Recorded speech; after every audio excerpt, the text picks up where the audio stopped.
Ayun mga kamaster, balik fishing na naman tayo sa pangalawang pagkakataon. Fish on na yan.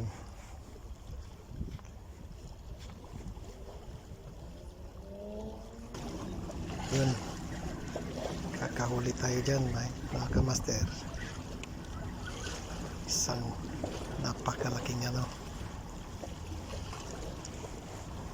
9. Ayun, panalo na master,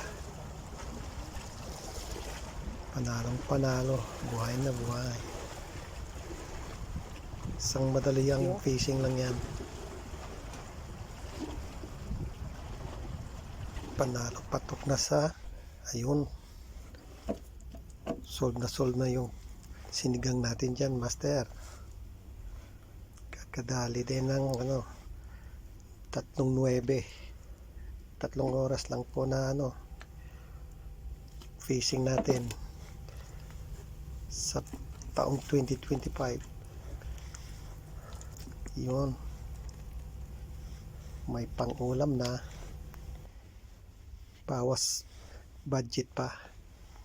Ayan, thank you.